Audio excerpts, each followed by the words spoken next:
प्रेम कब हो जाए इसका कोई अंदाजा नहीं। ये वो घर है जिसका कोई दरवाजा नहीं।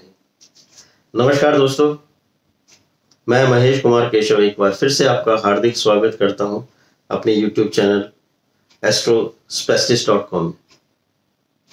और आज हम चर्चा करने वाले हैं प्रेम विवाह आपकी पत्री में क्या योगदान रखता है। आप देखेंगे कि इस टेक्नोलॉजी की वजह से पूरा विश्व सिमट गया है, लेकिन प्रेम और दिल का दायरा उतना ही बड़ा और विस्तृत हो गया, और जिसके वजह से आज के युग में प्रेम विवाह सबसे महत्वपूर्ण विषय है। लेकिन क्या आपकी जन्म कुंडली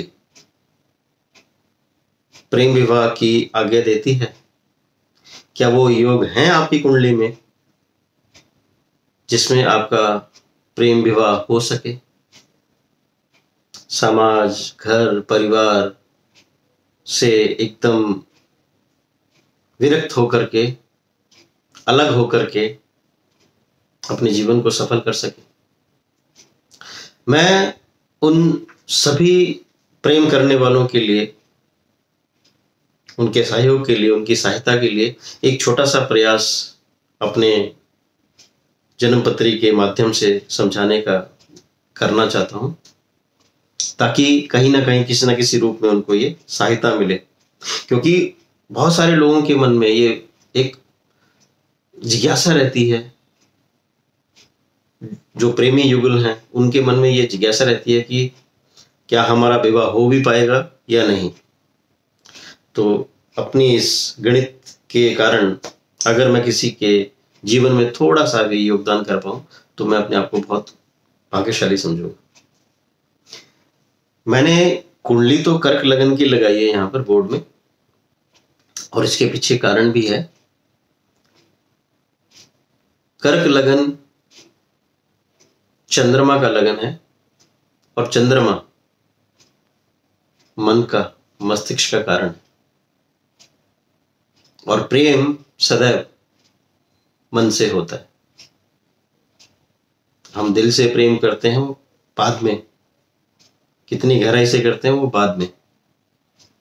लेकिन सच्चाई ये है कि मन हमारा जिस तरफ जाता है, हमारा शरीर उसी डायरेक्शन में भागता है।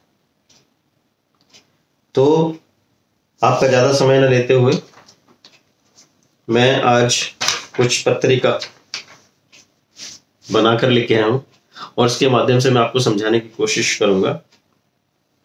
और इसमें जितने भी सूत्र, मैं 3-4 सूत्र सिर्फ बताऊंगा अभी आपको, और उसमें भी एक चीज का थोड़ा सा आप देखेंगे कि मैंने चंद्रमा को लगन में रखा है। वो लगन में हो या ना हो, लेकिन लगन में होने से तो विशेषता है, उसका कार्य होगा। और दूसरी बात, जितने भी सूत्र हैं उनमें लगन का योगदान है, क्योंकि लगन का मतलब है स्वयं आप हैं तो मन है, और मन है तो प्रेम है, और अगर ये तीनों हैं तो कोई तो है जिससे प्रेम है। तो ये प्रेम संबंध को परिपूर्ण करने के लिए ये प्रेम विवाह, जिसको हम आपकी पत्री के माध्यम से जानने की कोशिश करेंगे। तो सबसे पहले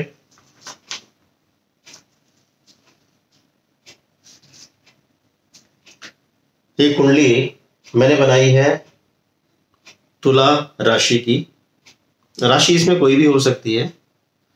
जो सूत्र मैं आपको बताने वाला हूं वो 1 से लेके 12 राशि, 12 नंबर तक कहीं भी कोई भी लगन हो। इसमें आपने विशेष तौर पर अपनी कुंडली में आपका लगन, मैंने पहले ही बताया, लगन और चंद्रमा ये मजबूत होना चाहिए। लगन और चंद्रमा जहां मजबूत हुए, उनका प्रेम विवाह भी सफल होता है, हो भी जाता है। और जिनका लगन कमजोर हुआ, उनके लिए ये समस्या रहती है कि मन के कारण वो कुछ कार्य तो कुछ कदम उठा तो लेते हैं, लेकिन परिस्थितियां अनुकूल नहीं हो पाती। तो इसलिए मन और तन, लगन और चंद्रमा का जो स्वभाव है या स्थिति आपकी पत्री में वो अनिवार्य है। अब आपकी कुंडली में पंचम भाव इस पत्रिका के हिसाब से समझाने की चेष्टा की थी। इसमें कोई भी राशि हो सकती है।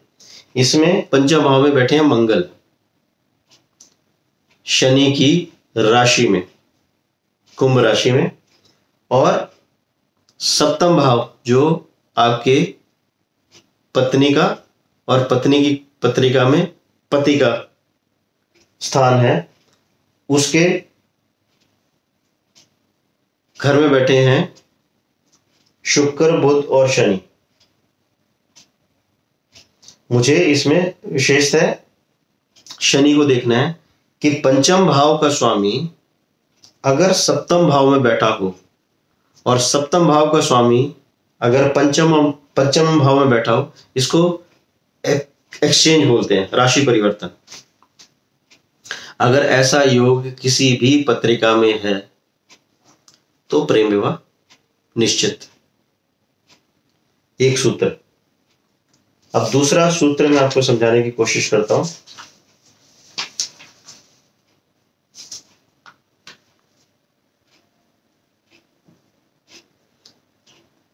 यदि सप्तम भाव का स्वामी इस पत्रिका में, ये कन्या लगन की पत्रिका मैंने बनाई है। मैंने जैसे आपको बताया कि मैंने उदाहरण के लिए बनाई है, आप कोई भी राशि या कोई भी भाव में कोई भी ग्रह हो सकता है। लेकिन अगर सप्तमेश 11वें भाव में है, आपकी कुंडली से 11वें भाव में है, और वहां से सप्तमेश जब भी 11वें भाव में होगा तो उस सप्तम दृष्टि से पंचम भाव को देखेगा। तो ऐसी पत्रिका के अनुसार भी प्रेम विवाह होने के पूरे चांसेस होते हैं।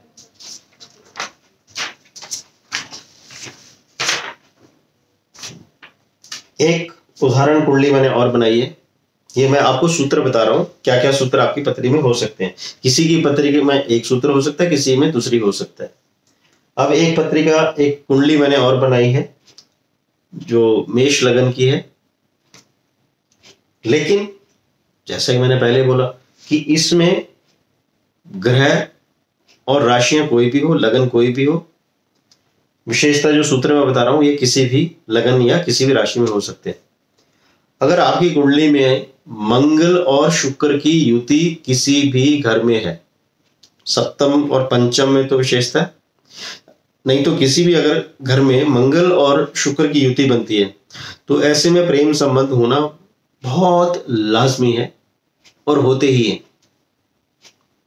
हालांकि इससे एक्सीडेंट के दोष भी है।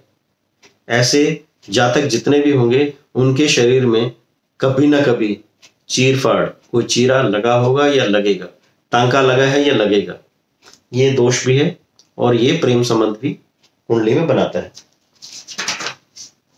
इसके बाद एक सूत्र और मैं बताऊंगा आपको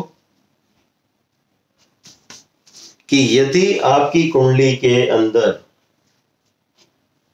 आपकी कुंडली का सप्तम भाव का स्वामी लगन में हो, पंचम भाव का स्वामी भी लगन में हो और लग्नेश के साथ हो, चंद्रमा के साथ हो, तो इसमें भी 100% प्रेम विवाह की ही गुंजाइश है। उसमें प्रेम विवाह होना निश्चित है। ये एक और सूत्र है। इसके अलावा एक सूत्र मैंने और समझाने की चेष्टा कर रहा हूं आपको कि सप्तम भाव का स्वामी पंचम भाव में आ जाए और पंचम भाव का जो स्वामी है वो 11वें भाव में बैठा हो और दोनों एक दूसरे को देख रहे हो। लगन चंद्रमा की अपनी अहमियत मैंने पहले बताया आपको, वो होगी।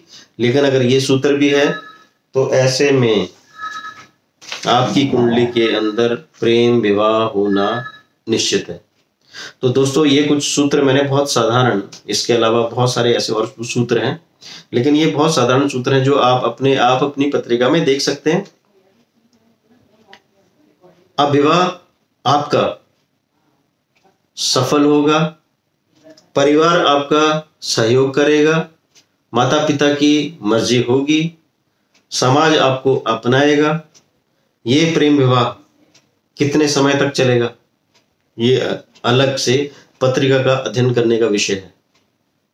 लेकिन जो छोटे छोटे कारण मैंने समझाने की चेष्टा की, जिससे कि आप देख पाएं कि आपकी जन्म पत्री में विवाह, प्रेम विवाह के योग बनते हैं या नहीं, क्योंकि आप छोटे से इस ज्ञान से बिना किसी ज्योतिषी के परामर्श के आप अपनी कुंडली में स्वयं देख सकते हैं।